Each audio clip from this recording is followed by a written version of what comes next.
Всім привіт! Створення статичного контенту у вигляді блоків або навіть цілих сторінок це невід'ємна частина роботи над e-commerce продуктами. Товари то добре, але якби тільки товари були на головній сторінці та на усіх інших сторінках без будь-якої додаткової інформації, користуватися би таким сайтом було б дуже складно. Magento пройшла довгий шлях ще від WYSIWYG редактору, який був ще у першій версії Magento, де доводилось писати HTML розмітку безпосередньо у текстове поле, без будь-якого форматування та підсвітки синтаксису. Редагувати такі блоки та сторінки доводилось не тільки нам, як розробникам, але ще й клієнтам, і пояснити їм, що якісь теги потрібно проставляти, а щось не потрібно робити, не треба забувати закривати теги, це було дуже складно. А окрім клієнтів були ще і контент-менеджери, і кожному потрібно було пояснити, як цим користуватися. З часом, у другій версії, у Enterprise Edition, ми отримали Page Builder, який тільки десь приблизно рік по тому став доступний у open-source версії Community Edition. Так, він не ідеальний, але як і будь-які інші інструменти. Але головним плюсом є те, що він нативний, він підтримується та має достатньо функціоналу з коробки. Але навіть для побудови звичайного статичного контенту необхідні певні знання та практичний досвід, яким, як завжди, я радий буду поділитися. Звісно, на порадах все не завершиться, тому сьогодні буде демо-версія воркшопів, як кастомізувати існуючий функціонал та взагалі оцінимо, наскільки це складно.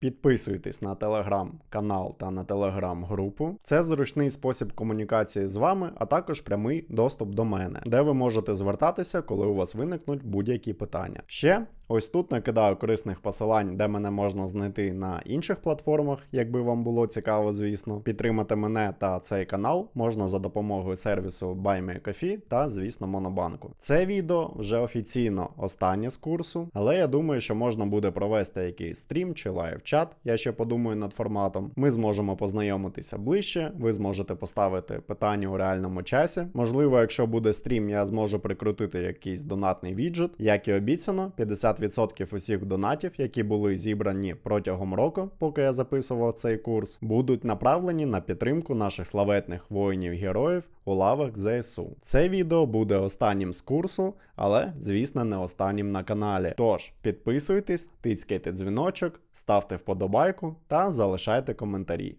Поїхали!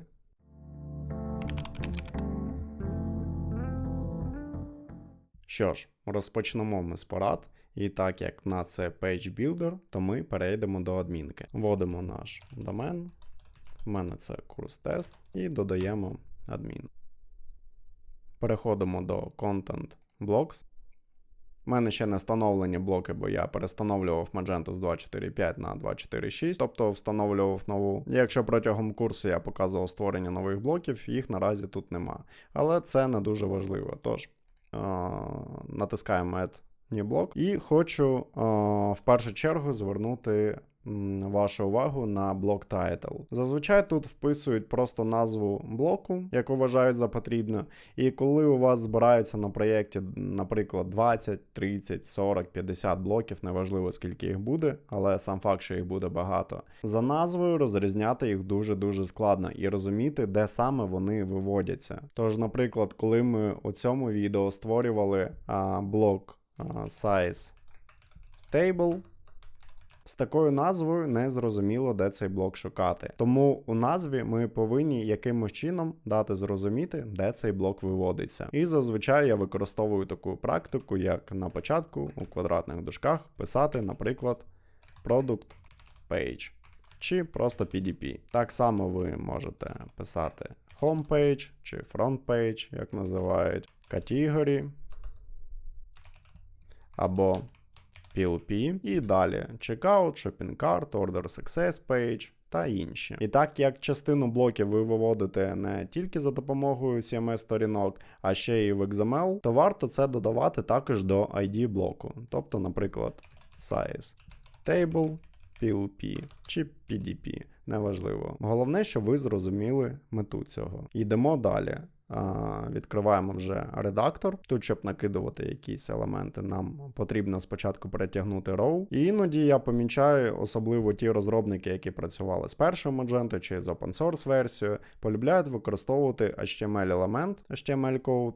Його, до речі, можна вставляти навіть без row. Відкривають його і, як раніше у візівіх редакторі, просто пишуть розмітку.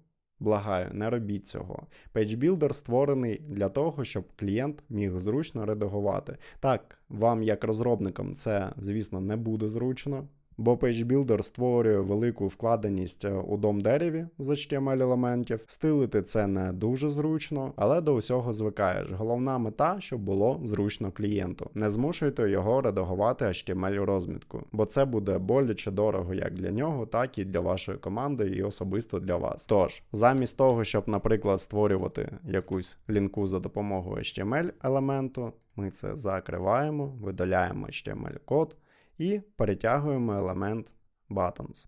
Тут ми можемо назвати це link і йдемо в налаштування самої кнопки. Тут ми також можемо цей текст змінити. Ми можемо обрати button type, щоб виглядала як кнопка primary чи secondary, або обрати, щоб вона виглядала як лінка. І додатковий момент, що якщо нам потрібно ввести URL на сторонній домен якийсь, то, звісно, ми тут використовуємо URL, але в нас тут є можливість сказати конкретну сторінку, продукт чи категорію, на яку нас буде редіректити. І це дуже зручно, бо тут в нас є і пошук по продуктам, по категоріям, по сторінкам. І в нас завжди буде правильний URL на сторінку, за що нам не потрібно буде перейматися. Але бувають такі ситуації, коли PHP генерує сторінку з певним URL-кеєм, але у списку її може і не бути. Наприклад, сторінка контактів. Тобто ми можемо відкрити її, наприклад, за допомогою курс-тест, контакт. І в нас така сторінка існує, але тут у Page ми її не бачимо. Що ми тоді робимо, щоб в нас правильно генерувався URL і не потрібно було його хардкодити? Ми переходимо до URL, вказуємо подвійні фігурні дужки, і тут вказуємо store, URL, одинарні лапки, і тут контакт. І тут, наприклад, contact page. Можемо це зберігти. І так само це працює для HTML-коду, якщо вам, звісно, це колись знадобиться.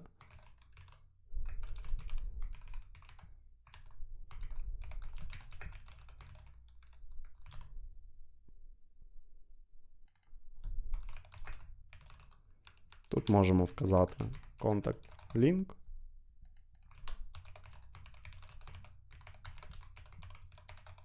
І зберігаємо цей блок. Далі ми йдемо до Pages, відкриваємо Homepage. І в контенті в нас буде 3 способи, як додати створений CMS-блок до певної сторінки. Перший – це ми перетягуємо row. Далі в Elements ми беремо текст. І тут в текст є ось такий конструктор, кнопка з назвою Insert Widget. У віджеті ми обираємо CMS Static Block, Select Block, і ось у нас створений Contact Link. Зберігаємо. Другий варіант, ось тут вже є HTML-код елемент. І тут ми також можемо використати Insert Widget і зробити те саме. Але, як бачимо, він вставляється в такому форматі HTML, і подібним чином можна виводити навіть HTML-темплейти. Але, знову ж таки, не раджу це робити таким чином. І останній варіант. Відкриваємо таб Add Content, блок. І ось тут ми вставляємо наш CMS-блок. І цей варіант мені подобається найбільше, бо тут ми одразу бачимо прев'ю цього блоку, тобто його вміст. І, наприклад, якщо тут буде текст, зображення чи щось інше, що було у цьому блоку, ми це візуально одразу бачимо. І працювати з тим, звісно, буде зручніше, ніж просто бачити ось таку синю іконку, типу, що тут є якийсь static блок, чи тим паче отакі фігурні дужки з widget type. Що ж, давайте збережемо. Оновлюємо homepage і бачимо, що в нас усе вивелось. Виділяємо наші лінки і бачимо, що посилання в нас правильно генерується. Тобто нема оцих фігурних дужок зі store URL. Ми отримуємо просто наш домен і правильно згенерований відносно поточного store view нашу лінку на пейджу. Бо якщо у вас багато StoreView під різні локалі, наприклад, англійська, українська, там будь-яка інша мова, і у вас store-код буде додаватися по слешу, наприклад, n contact чи UA contact, вам не потрібно буде оцей StoreView вказувати самостійно. Це вже буде згенероване за вас. Це дуже зручно, тож не забувайте про таку опцію. Ідемо далі. У відео про email темплейти я показував, в адмінці є глобальні змінні, які можна знайти, наприклад, у Stores Configuration. І в Store Information ми бачимо, наприклад, Store Hours of Operation, і як їх додати до PageBuilder. Тож, відкриваємо наш CMS-блок, і тут ми знову ж таки перетягаємо елемент текст. І тут у нас є така іконка X у круглих дужках, яка називається Insert Variable. І тут ми можемо знайти наші змінні. І ось, наприклад, General Store Information, Store Hours of Operation. Додаємо. І також це можна зробити у HTML-коді. Кнопка Insert Variable. І робимо те саме. Зберігаємо. Оновлюємо сторінку і бачимо, що в нас все виводиться. І також варто нагадати, що ми у email темплейтах розглядали такий варіант, як Custom Variables, де ми створювали кастомні working hours. І їх перевага в тому, що ми можемо вказувати ще додаткову розмітку, і також використати її як зміну. Ось тут бачимо Custom Variable, Working Hours, додаємо їх до PageBuilder. І виглядає це ось так. І також ми можемо це зробити для HTML-коду. Custom Variable, Working Hours. Додаємо. Бачимо ось такий запис Custom Var. Зберігаємо. Та перевіряємо. І бачимо, що у нас оці теги з параграфом виводяться. Далі, коли ми вже почали розмовляти про локалізацію, тобто про різні StoreView, ми можемо перейти до Design Configuration і бачимо структуру, що в нас є один веб-сайт, один Store і один StoreView. Щоб зробити декілька мов, зазвичай використовують StoreView. І щоб зробити новий StoreView, ми переходимо до Stores, All Stores. І тут у нас є три кнопки: Create StoreView, Create Story і Create Website. Ми обираємо Create StoreView. Тут ми бачимо, в нас вже підставлений Store, бо він у нас один. І хай буде локалі як країна, UA, Enabled, Save StoreView. Також можемо відредагувати існуючий дефолтний StoreView і замінити його, наприклад, на English N. Перевіряємо, чи потрібно нам почистити кеш після цього. Виглядає ніби як ні, тому ми можемо просто оновити хомпейджу. І тут ми бачимо в хедері, що в нас з'явився перемикач з English на Ukraine. Правильніше було б тут назвати Ukrainian, але вже як створив. Але як ми бачимо, тут store-код не показується. Щоб його вивести, нам потрібно піти до Stores Configuration, Web, URL Options, і тут змінити опцію Add store-code to URLs на Yes. Перевіряємо, чи потрібно нам почистити кеш. І так потрібно, тож на конфігурацію робимо рефреш. Оновлюємо хомпейджу. І спробуємо перемкнути код зараз. І тепер ми бачимо, що в нас до URL додається N. Тут в нас додається UA. Все як ми і створили. І ось тепер ми можемо подивитися до тих посилань, які ми створювали на сторінку контакт. Тут ми бачимо, що в нас дійсно правильно формується лінка з урахуванням StoreView, тобто його коду. Так, це ми виводили кнопку за допомогою візуального елементу текст. А ось тут за допомогою HTML-коду. Як ми бачимо, і там в нас все правильно відпрацьовує. Тепер питання в тому, як перекладати статичні блоки та сторінки. Ми повертаємось до нашого блоку Contact Link, оновлюємо сторінку. І бачимо, що в Main Website Store в нас є декілька локалей, тобто StoreView, які ми створили. І за замовчуванням зазвичай створюють CMS-блоки та сторінки англійською, а вже потім перекладають їх на інші мови. Коли ви створюєте початковий блок, ви вказуєте All StoreView. Цей блок повинен бути англійською. Далі, що ми робимо? Ми дублюємо його, і нам потрібно створити блок з таким самим ідентифікатором. Ми його вмикаємо, але вказуємо тепер StoreView Ukraine. І тут можемо змінити текст на контакти. Зберігаємо. Як ми бачимо, нема жодних проблем, щоб зберігти з тим самим ID. Що ж, ми зберігли блок, оновлюємо сторінку, але бачимо, що тут текст не змінився. Це відбувається тому, що ми цей CMS-блок ставили не за допомогою XML, де він може автоматично вирішувати, який блок показувати в залежності від поточного StoreView, а ми додали цей блок до CMS-сторінки, яка повинна бути перекладена окремо. Тож йдемо до Content Pages, то ми створюємо нову сторінку, називаємо її головна. І в контент ми додаємо вже наш блок, який ми створили для українського StoreView. І як ми бачимо, тут візуально ми не можемо зрозуміти, який блок відноситься до якого StoreView. Ймовірно, український це другий, бо має більший ідентифікатор. Але повертаючись до неймінгу, варто було б вказувати у тайтлі щось пов'язано з локалізацією також. Тож, тут ми оберемо Select другий. Тут ми вказуємо Page in Web Size тільки Ukraine. В SEO можемо назвати також головна, але це не дуже важливо.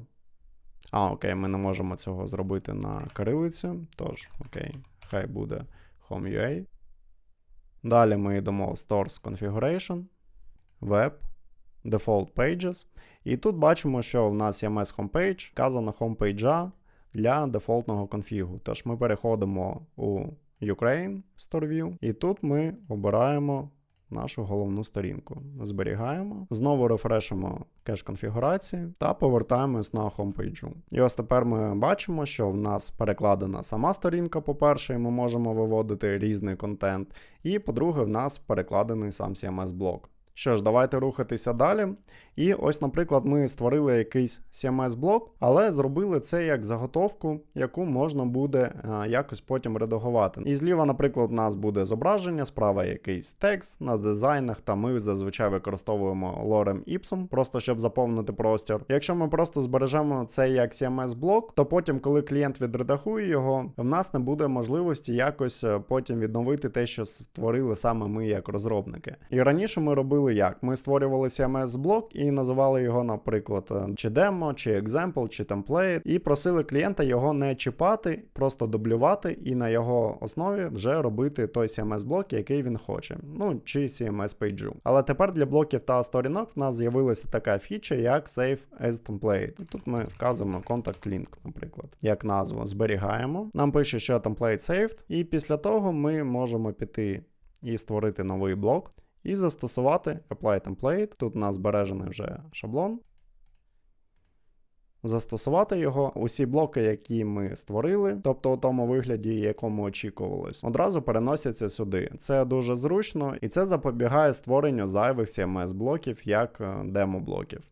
І останнє з порад, що я хочу показати, буде стосуватися Commerce Edition, тобто Enterprise. Так як ми встановили ком'юніті-версію, цього функціоналу в нас немає. Так як в мене локально є можливість запустити Commerce-версію, а у вас нема, то я хочу показати спосіб, де ви можете це перевірити. Тож ми гуглимо Magento 2 Commerce Edition Demo, і нас цікавить саме адмінпанель. Гортаємо донизу. І тут буде посилання на MageBit. І відкриваємо адмін. І тут ми бачимо MageBit пароль, точніше юзернейм, і demo123 пароль. Що саме я тут хочу показати? Якщо ми відкриємо у нашому сайті, у нашому проєкті, тут ми бачимо тільки Pages, Block, Widgets, Templates. Але у Commerce-версії є ще Dynamic Blocks. Динамічні блоки використовують для того, щоб показати різну інформацію для різних типів юзерів. Наприклад, окремо для гостей, окремо для зареєстрованих кастомерів. І серед зареєстрованих кастомерів можуть бути, наприклад, як Люма показує, там чоловіки, жінки, і різні продукти під них можна також сконфігурувати. Наприклад, якщо ви жінка, зареєструвалися на сайті, і коли заходите на головну сторінку, там буде віджит продуктів. І, ймовірно, вам нема сенсу показувати якийсь чоловічий одяг, бо вас це не буде цікавити. І щоб зробити ось такі персональні налаштування, нам знадобляться динамічні блоки. Але щоб вони запрацювали, нам потрібно ще подивитися до нового функціоналу, який я вам не показував. Він знаходиться у Customers, Segments. І, як ми бачимо, тут сегментів нема. І ми можемо створити окремі сегменти, наприклад, для guests, тобто для гостей, чи logged-in customers, тобто для залогінених юзерів. І тут можемо вказати guests, only visitors, зберігаємо. І можемо просто створити customers. Окей, сегменти ми створили, тепер ми йдемо до динамічних блоків. І можемо назвати, наприклад, homepage. Продукти для гостей. І тут обираємо сегмент тільки для гостей. І відповідно тут ми можемо вивести хоча б текст. Зберігаємо. Тепер створюємо ще один динамічний блок.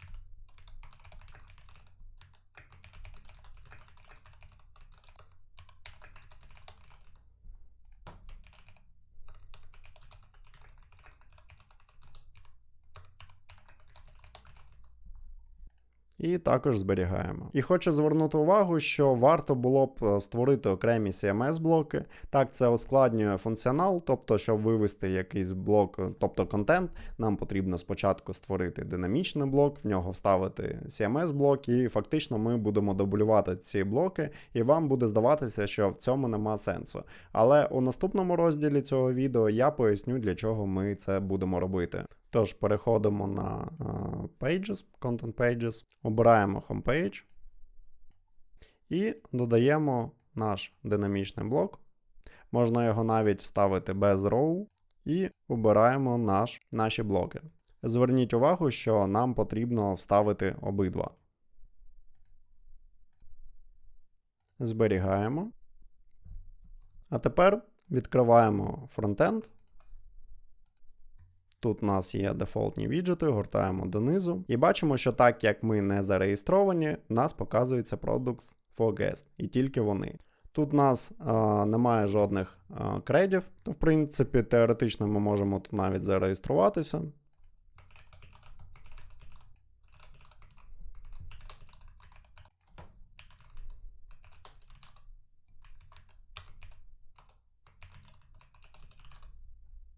Окей, ми зареєструвалися, переходимо знову на головну сторінку, гортаємо донизу, і тепер бачимо, що нам показується Products for Logged-in Customers. І зверніть увагу, що Homepage – це саме закешована сторінка, як і будь-яка інша, наприклад, Category Page, тобто PLP, чи Product Page, PDP, де немає жодної специфічної юзер-інформації, наприклад, як на сторінках My Account, чи Shopping Cart, чи Checkout, чи Order Success Page, на яких кеш вимкнутий. Тож майте на увазі, що за допомогою цих динамічних блоків ми можемо виводити різну інформацію під різні кастомери групи, тобто сегменти, не дивлячись на те, що сторінка кешується.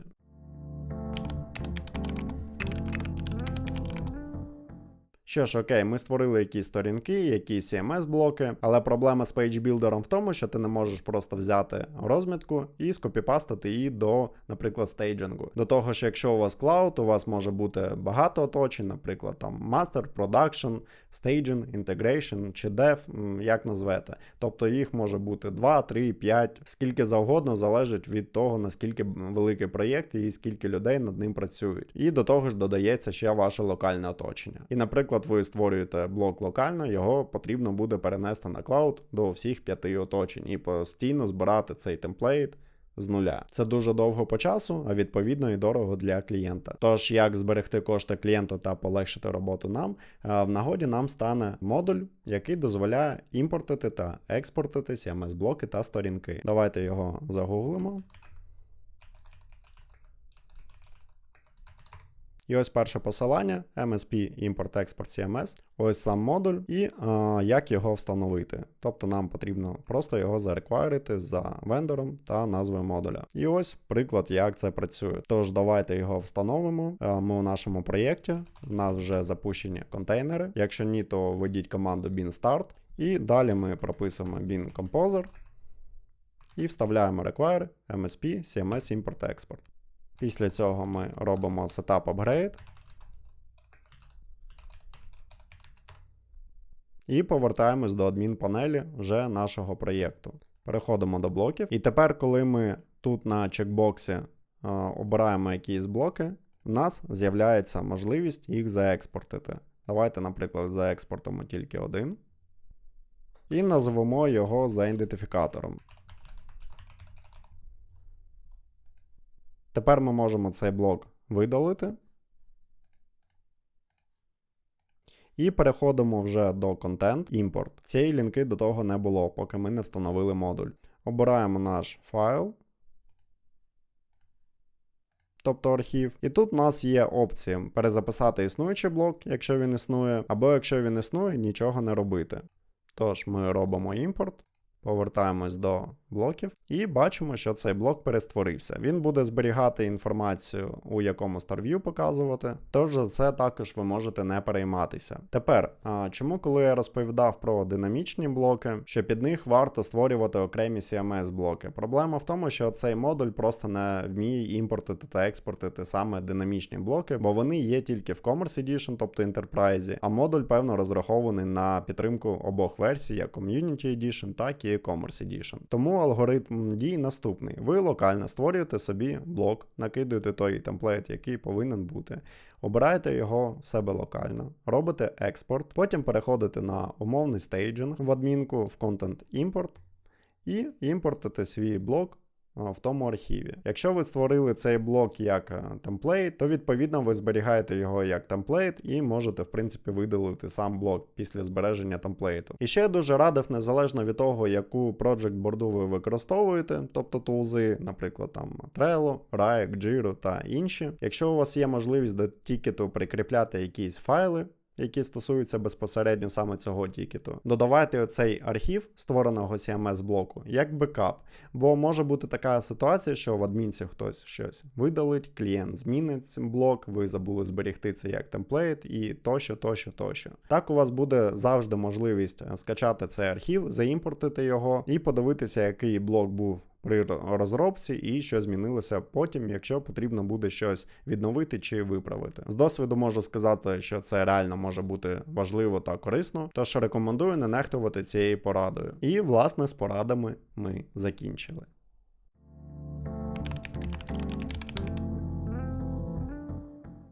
Що ж, а ми переходимо до практичної частини, а саме кастомізація PageBuilder. Створення нових елементів або кастомізація існуючих у PageBuilder потребує багато часу, нервів та практичних навичок у Magento. Фактично, це найскладніший функціонал, який тут присутній з точки зору фронтенду. І так, навіть складніший за чекаут. І це не тому, що ми тут такі тупенькі зібралися. Може і так, але я кажу виключно за себе. А тому, що реалізація PageBuilder не має нічого спільного з нативним фронтендом Magento. По-перше, він написаний на TypeScript з класами, має багато ускладнень з XML, та є свої нюанси зі стилями. А ще тому, що нам потрібно писати наш код вже не на TypeScript, а на JavaScript звичайному, а тому будуть певні відмінності та свої складнощі через це. Як ви вже зрозуміли, я можу продовжувати про це говорити дуже-дуже довго. Показати все в одному відео абсолютно нереально, для PageBuilder знадобився певно окремий курс. Тому ось що я пропоную. Залишок відео ми зробимо у форматі воркшопу, де у нас буде одна єдина задача,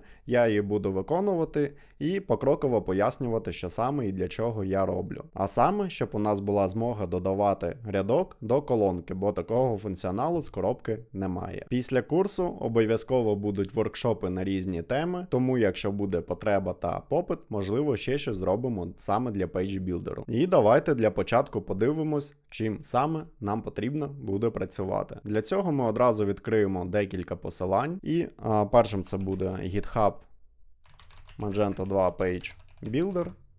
Відкриваємо його.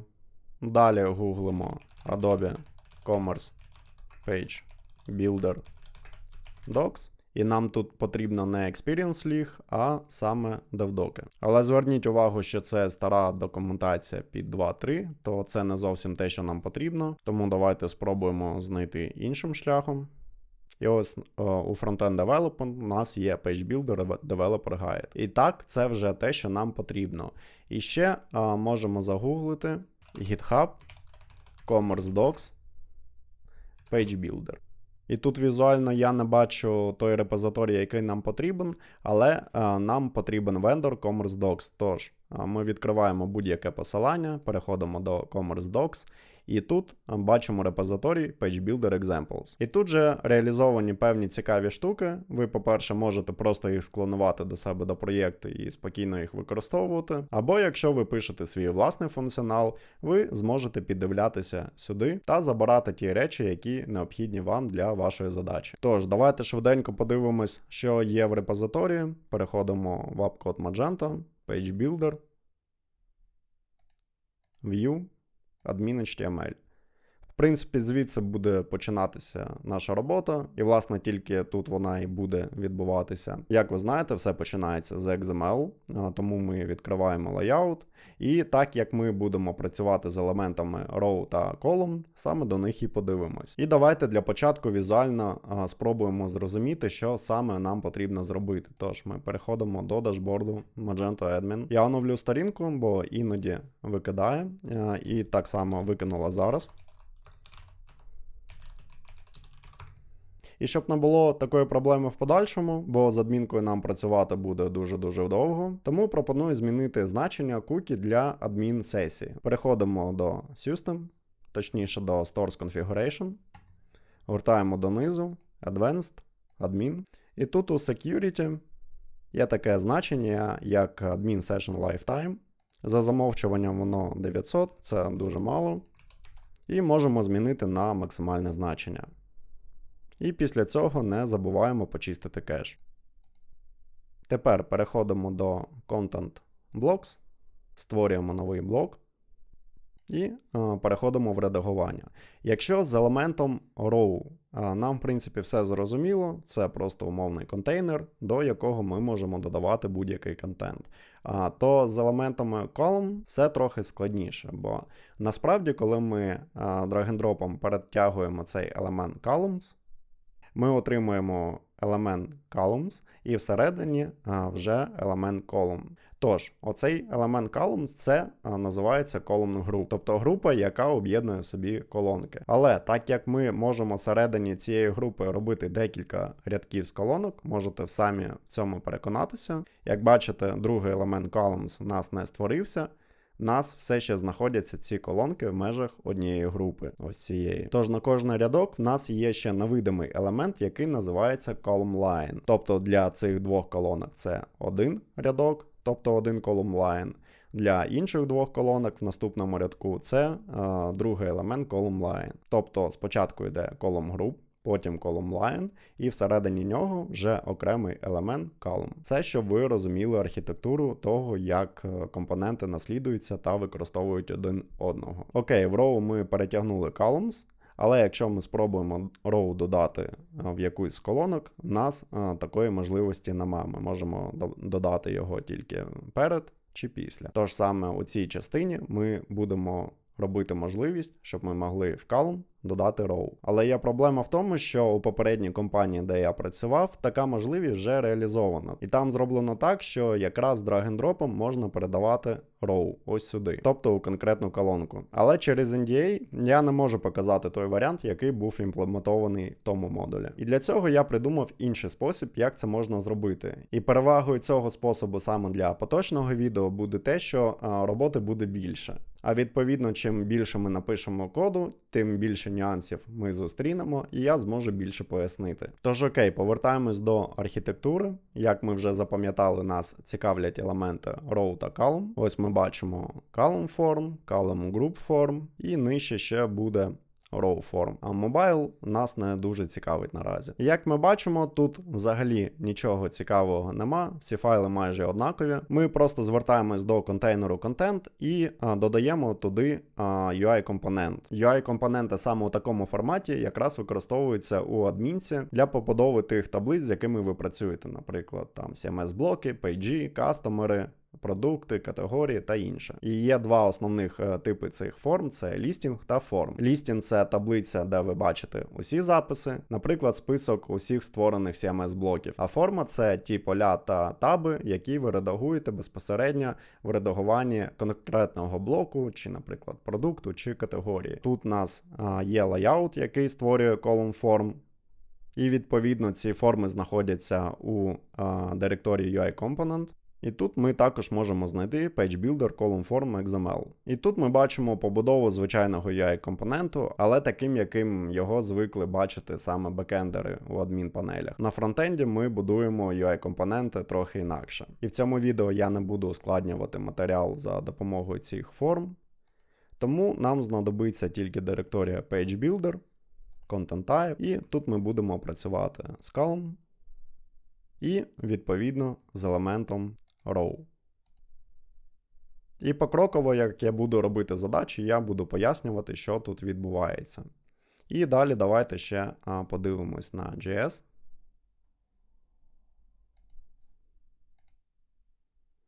А точніше на TypeScript.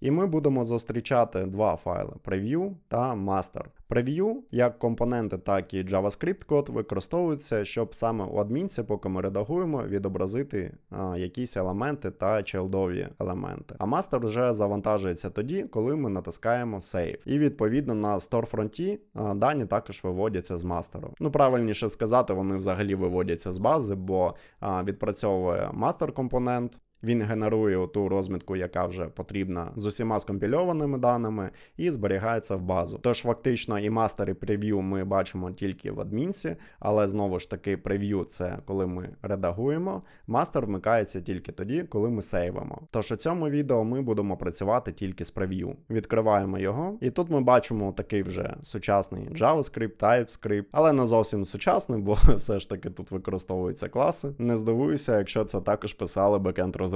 Тож у класів є методи, тобто паблік функції, але тоді, коли воно все компілюється, воно компілюється у директорію JS, до якої ми вже звикли, і отримуємо preview.js. Як ми бачимо, воно все в такому вже не дуже гарному форматі, але звичному для нас. Тут ми бачимо define, бачимо залежності, але тут нам доведеться працювати з функціями та їхніми прототипами. Але насправді це буде дуже близько до того, як ми писали UI-компоненти. Звісно, з відмінностями, але до цього також можна буде звикнути. Тож не лякайтеся. Що ж, нашу роботу потрібно буде почати з того, що ми будемо задіювати ноду, щоб згенерувати модуль. Тобто нам навіть руцями не потрібно щось писати буде. Переходимо до документації, Content Types, Extend and Appearance. Гортаємо трохи нижче. І тут нам покроково пояснюють, що нам потрібно зробити. А потрібно нам створити для початку модуль. Тож ми копіюємо цей рядок, переходимо до терміналу, йдемо в директорію src, app, code. Тут давайте подивимося, чи є щось в цій директорії. І так як я створював до цього модуль для попередніх відео, то в нас просто називався модуль. Зверніть увагу, що я зупинився саме в директорії code. Тобто я не переходив до свого вендору, який називається vendor. І ще тут зверніть увагу, що я буду виконувати команду локально. То якщо ви не маєте Node.js в системі, варто було б її поставити. Це потрібно для того, щоб наші файли синхронізувалися. І так як апкод синхронізується і бере файли локально і прокидує їх у Docker контейнер, тож відповідно створювати їх ми також повинні локально. Виконуємо цю команду.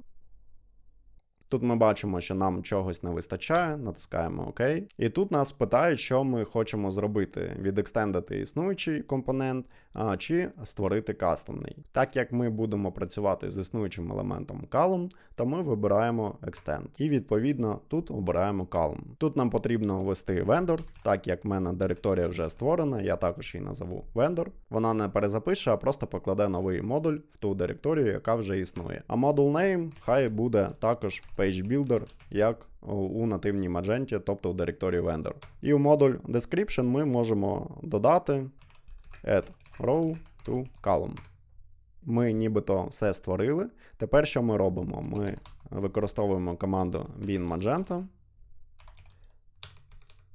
модуль enable, vendor, page, builder. Але я не звернув увагу на те, що ми знаходимося у директорії src app code, то нам потрібно звідси вийти і повернутися в корньову директорію, де в нас знаходяться YAML файли. І знову ж таки виконуємо цю команду. Окей, модуль ми увімкнули і можемо одразу зробити setup upgrade.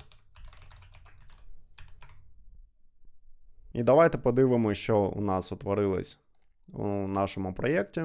Vendor, Page Builder, View. І тут, як я вже казав, ми будемо працювати тільки з адмін-панелю, нам не потрібно змінювати щось для фронтенду, то директорію фронтенд ми можемо взагалі видалити. І тут наразі згенеровані тільки less файли для стилів, а вони нам не потрібні, тож видаляємо. Переходимо в admin.html, тут ми бачимо, що також є якийсь CSS, він нам не потрібен. Тут ми бачимо, що нам вже згенерувало темплейти Master та Preview. Їх поки залишаємо та подивимося, що з ними робити потім. Згенерувався UI-компонент Page Builder Form, і він нам також не потрібен.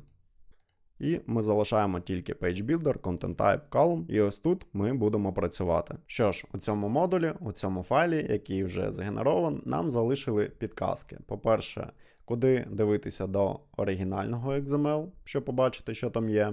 І залишили нам заготовки, якщо ми захочемо працювати з appearances. Оформлення – це ті штуки, які зроблені для колонки. Ось тут у нас є full height, top aligned, centered і bottom aligned. І ось ми бачимо кожний з цих appearance. Але зверніть увагу, що коли нам згенерувало HTML, темплейти, master та preview, в нас тільки одна директорія full height. Це тому, що, як ви можете побачити, для кожного з appearance у нас усюди один і той самий темплейт, саме full height. Тобто за потреби ми можемо створювати різні темплейти для різного оформлення, але саме тут це не зроблено. І давайте тоді одразу відкриємо ось цей файл. І тут ми бачимо додаткові штуки, особливо під сам type column. Йде налаштування.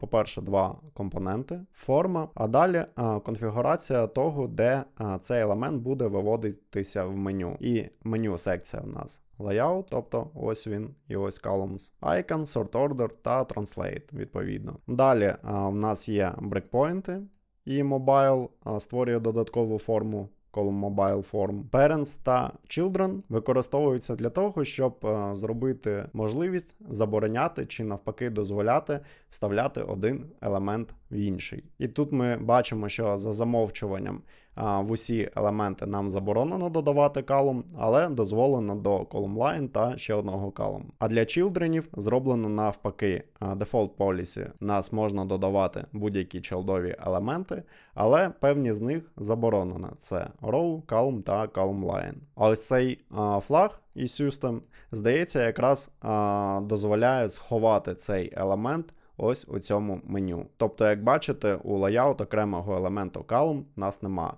А те, що ми бачимо тут, columns, це column group. І щоб в цьому переконатися, можемо, в принципі, його відкрити. Як бачимо, тут нема атрибуту system, тому що за замовчуванням він повинен бути true, щоб показуватися ось у цьому меню. Це поки ми закриємо, повертаємось. І тут, знову ж таки, бачимо ось ці appearance, темплети, які використовуються, та атрибути, які стосуються стилів та інше. Тож, так як ми працювати з цим не будемо, саме з appearances, ми його повністю видаляємо. Ми залишаємо тільки type, бо ми будемо змінювати ось цей preview компонент. Копіюємо його. І замінюємо назву модуля на наш. А name ми залишаємо, бо це як референс, який ми використовуємо у звичайному XML reference блок, reference container, тобто, щоб XML розумів, до якого елементу ми взагалі звертаємось. Тепер нам потрібно створити цей JS-файл. І в нас є 3 місця, куди ми можемо подивитися, як саме писати цей JS-файл. Першим буде це, звісно, оригінальний скрипт. Окей, так, в нас його не відкриває. Спробуємо знайти за назвою. І ось він є. Як ми вже бачили у репозиторії, читати скомпільований JS-скрипт не дуже зручно. Тому, власне, для зручності ви можете собі ще відкрити не тільки директорію JS, а й директорію TS, тобто TypeScript, і вже preview TS. І, відповідно, певні методи буде читати зручніше. Також ми можемо піти до документації, там, де ми відкривали Extend Appearance. Ще відкриваємо Create, Add Components. І тут у нас є пояснення та приклади, як створювати JavaScript файли. І останнє, куди ми можемо подивитися, це приклади. Тож відкриваємо Commerce Docs Page Builder Examples, і тут в них є модуль, який саме робив зміни для columns. І це дуже зручно, бо саме з ними нам і працювати. Тож відкриваємо View, Admin HTML, Web, JS Content Type, Column, Preview.js. І от, власне, з цього ми можемо починати. Але перед тим ще хочу сказати за один важливий момент. Наприклад, якщо ми відкриємо документацію по створенню компоненту, тут ми бачимо, що ми беремо Define і Preview.js, який не відноситься до жодного з контент-тайпів. Тобто це такий абстрактний JS, який наслідується вже в існуючих контент-тайп, як Row, Column та інші. І тут ми створюємо функцію Preview, яку, власне, одразу і повертаємо. І в її прототип ми будемо додавати ті методи, які вже створені у прев'ю. Під капотом плюс-мінус так працює з Super, які ми бачили у jQuery віджитах, у UI-компонентах. Тож не дивуйтеся, просто ми будемо писати код на більш низькому рівні, можна сказати, нативний JS. Але тут створена функція прев'ю, вона повертається, і всередині ми одразу можемо працювати з прототипом і писати наш код. Якщо ж ми подивимось до прикладу з Columns, де наслідується елемент вже Column Preview, тобто від існуючого Preview.js саме для Content Type Column. У нас тут створена функція Preview, так само, вона повертається, але всередині повертається ще одна функція Preview, яка створена. В чому ж відмінність? Насправді існує два типи Preview. Це Preview Collection і Preview звичайний. Я думаю, ви здогадаєтесь на прикладі з UI-компонентами, де я пояснював за різницею UI Collection або UI-компонент з UI-елементами.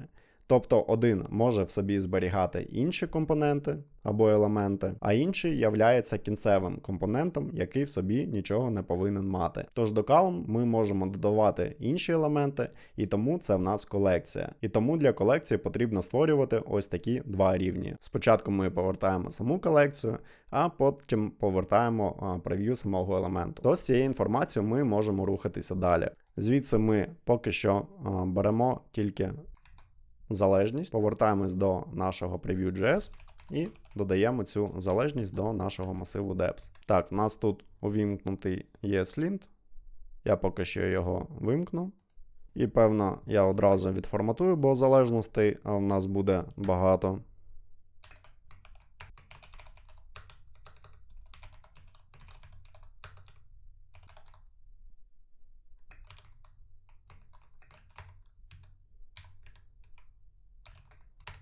Далі ми будемо працювати з контекстом, тому не загубити this нам дуже важливо, тому більше ми не будемо використовувати стрілочні функції. Тож прописуємо return function, original column і передаємо ось цей файл, його вміст, як прототип для цієї функції. Точніше, як аргумент. Всередині ми створюємо якби новий елемент, який ми вже екстендимо. Це в нас буде column. І одразу повертаємо її. Що ми робимо далі?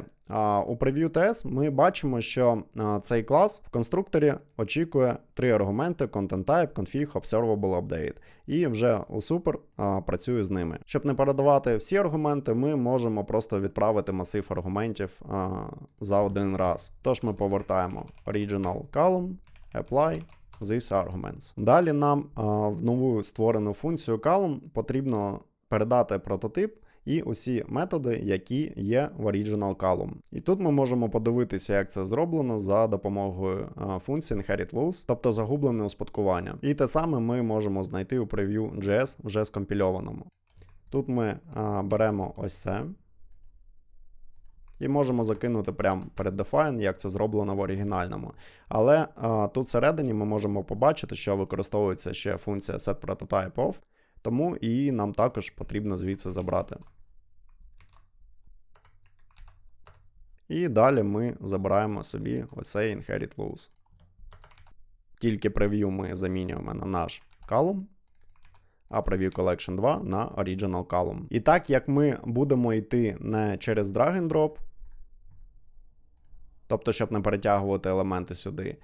Ми бачимо, що на кожному елементі є ось такий тулбар, куди можна додати кастомні опції. І ми будемо робити саме через цей варіант. Ось тут, в Add Components, нам вже показали приклад, що нам потрібно робити.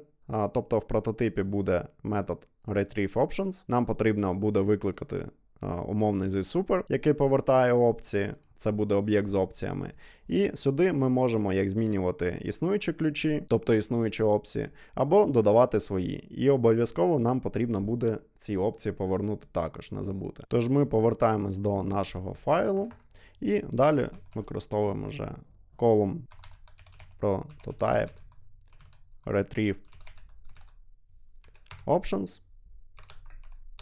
І відповідно це в нас буде функція. І далі викликаємо умовний zSuper і записуємо його зміну. І ось нам вже GitHub Copilot підказує, що нам потрібно було написати. Тобто ми використовуємо прототип оригінальної колонки, тобто оригінального прев'ю, беремо його метод, викликаємо його, отримуємо результат, але потім ми ще можемо його кастомізувати. І не забуваємо про те, що нам одразу потрібно ці опшени повернути. Якщо ж ми хочемо створити нову опцію, то тут у залежності нам потрібно буде передати ще один файл, але його тут ми не бачимо, тож можемо відкрити JS. І називається він JS Content Type Menu Option. Давайте його заберемо собі і додамо до наших залежностей. В опшенах створюємо просто новий ключ.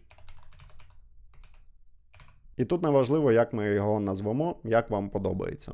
І створюємо нову опцію. В Option нам потрібно додати контекст з ключем Preview і сюди передаємо this. Далі нам потрібно передати іконку. І ці іконки можна знайти у документації. Відкриваємо Customize, Add Icons and Images. І тут ми бачимо список усіх іконок. І хай це буде Icon Page Builder Add з таким плюсиком. Далі нам потрібно передати title. Хай буде Insert Row. Але не забуваємо про те, що краще усі рядки перекладати. Тому в залежності ми додаємо знайомий нам Mage Translate. І загортаємо ось оцю функцію, наш переклад. Спеціальні HTML-класи можна додавати, можна ні, але давайте додамо. Хай буде ось таким. Sort Order в нас буде за допомогою ключу Sort, і вони усі кратні 10, я вже пояснював чому. Останній, здається, має значення 60, то тут можемо вказати 70, бо будемо вставляти цю кнопку в кінці. І дія по кліку на цю кнопку у нас буде в окремому методі this insert row. Bind нам тут не потрібен. Що ж, action ми вказали, insert row, але цей метод ще не існує в поточному контексті this, який стосується column prototype. Тому цей метод нам також потрібно створити. І назвемо його insert row. Вміст ми можемо видалити. І це також. Але звертаю увагу, що ця функція повинна бути асинхронною. Тож, додаємо async, щоб наша функція повертала проміс. І так як в нас асинхронна функція, я рекомендую в таких функціях використовувати блок try-catch.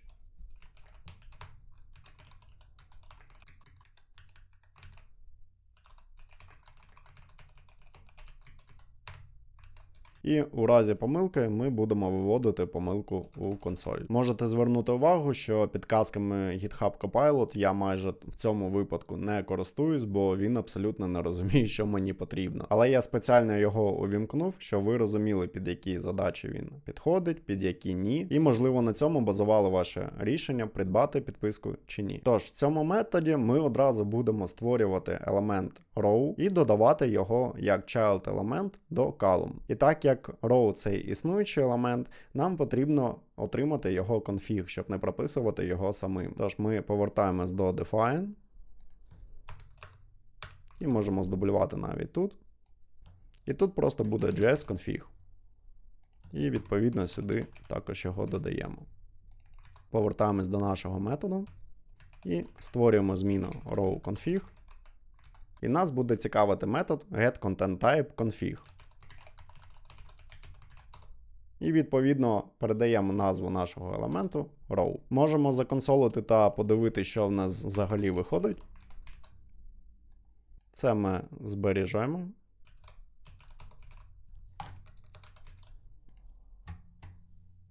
І ось тут ми бачимо, по-перше, що в нас з'явилася опція Insert Row. Натискаємо її, нічого не відбувається. Але якщо ми відкриємо консоль, тут ми бачимо Object, і ось тут бачимо все, що стосується Row. Поки що прев'ю компонент нам не потрібно буде змінювати, але до того ми ще повернемося. Тож ми цей конфіг в такому ж вигляді і будемо передавати далі. І далі для створення нового елементу нам знадобиться ще скрипт Content Type Factory.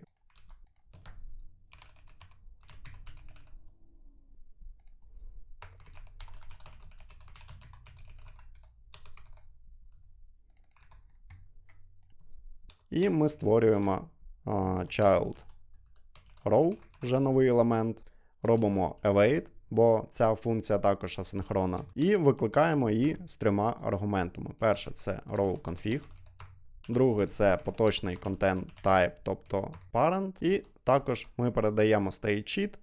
Це унікальний ідентифікатор. Окей, ми на люту створили елемент, але він нікуди не буде додаватися. Тож нам потрібно ще застосувати метод this content type child і вже сюди передати згенерований child row. І ось тепер у нас повинно все запрацювати. Бачимо якісь помилки, давайте перевіримо. І так, я в залежності вказав config замість content. У нас повинно бути content type factory. Тож, ще раз оновлюємо сторінку, бачимо, помилок нема. І спробуємо до будь-якої колонки додати рядок. І як бачимо, тепер в нас створений елемент рядок. І всі налаштування, які є за замовчуванням, у нас доступні. Що ж, половину ми зробили, але тепер до row нам потрібно також додавати колонки. Тому що ми робимо? Нам потрібна нова JS вже під row. І для цього ми в Content Type дублюємо елемент column. Тут ми замінюємо name на row. І в прев'ю компоненті ми тут замінюємо також на row. І тепер дублюємо ось оце. Тут ми ще розберемося, що нам потрібно змінювати, але не забуваємо про те, що недостатньо вказати прев'ю компонент тільки тут, так як ми на люту підкидуємо динамічний елемент створений. Тож у цьому row config нам також доведеться змінити прев'ю компонент.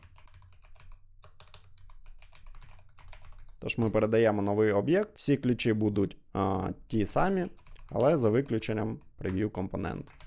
Ось тепер ми можемо спокійно працювати далі ось цією JS-кою. Тут нам потрібно замінити усі співпадіння з column на row. Також окремо з регістром. Insert row на insert column group. Окремо ще insert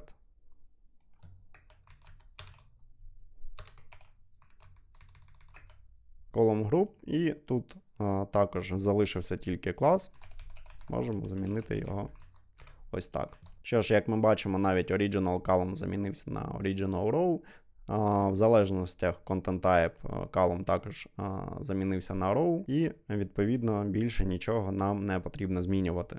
Ми просто створили можливість додати нову опцію, і вже в рядку ми будемо додавати новий column group. І відповідно такий самий метод, як в колонку ми додавали row, то тепер в row ми будемо додавати column group. Що ж, тут row ми змінюємо на column group. Тут у нас буде column group config вже. І тут відповідно замість child row у нас буде child column group. Більше нічого нам замінювати не доведеться. Давайте оновимо сторінку, подивимося, що вийшло. І бачимо, що в нас створився column group, але всередині немає жодних колонок. Це відбувається тому, що недостатньо тільки створити елемент, потрібно ще задіспатчити івенти. Якщо ми відкриємо JS з column group, preview.js, Тут ми можемо пошукати on. І тут бачимо різні івенти, підписки на них. Content Type, Column Initialize, Stage, Column Group. І ось тут є івент, який називається Column Group Drop After, після якого сетиться дефолтний grid size, і потім додається Column Line. А в свою чергу вже у Column Line є свої івенти, які рендерять дочірні колонки. Тож нам просто потрібно затригерити цей івент після створення елементу. Повертаємось до Raw Preview. Сюди нам потрібно передати JS-ку Events.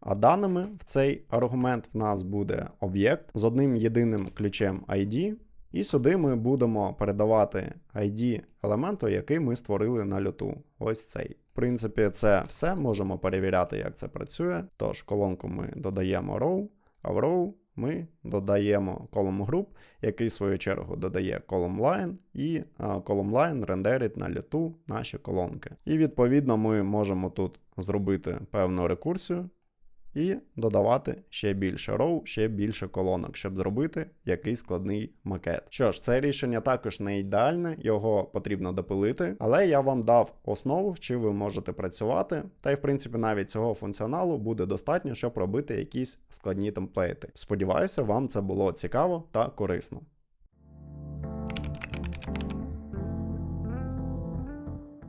Вітаю усіх! З виходу найпершого відео для цього курсу та на цьому каналі 1 вересня 2022 року минув майже рік. Це був важкий рік для усіх нас з багатьох причин. Я щиро радий, що в мене вийшло зробити цей курс, бо я планував це ще задовго до війни. Так, можливо, не в такому форматі, але так навіть вийшло краще. Щиро вдячний, що ви знайшли цей контент корисним для себе. Сподіваюся, він вам справді допоміг. Як я вже сказав, я подумаю над тим, як організувати лайв-балачки. Чи то буде стрім, чи то voice-чат в Телеграмі, чи в Дискорді. Коли придумаю як з ідейної, так і з технічної точки зору, як це реалізувати, я, звісно, дам знати. Тому підписуйтесь на телеграм-канал та на телеграм-групу, щоб не пропустити цю інформацію. Після цих балачок, які офіційно підтвердять завершення цього курсу, 50% усіх донатів буде передано на підтримку ЗСУ. І в першу чергу це буде вдячність за те, що ми прожили ще рік, доки ЗСУ самовіддано боронять нас та нашу країну. І що за цей рік була змога робити соціально корисний контент попри усі незгоди, за що особисто я дуже вдячний. Тому ви можете підтримати мене за допомогою сервісів BuyMeACoffee та Монобанки. Новий контент обов'язково буде на каналі. Як спочатку було у задумці, наступний контент буде стосуватися не тільки Magento, але в цілому фронтенд розробки. Чомусь я зміг вас навчити, чомусь ми будемо навчатися разом. Ви обов'язково про все дізнаєтесь. Але, звісно, воркшопи по Magento також будуть. В мене є певні ідеї про що саме. Про щось питали саме ви. Та якщо вас якісь теми стосовно Magento ще цікавлять, ви, звісно, можете писати про це у телеграм-групі. Не кажу прощавайте, кажу до зустрічі, па-па.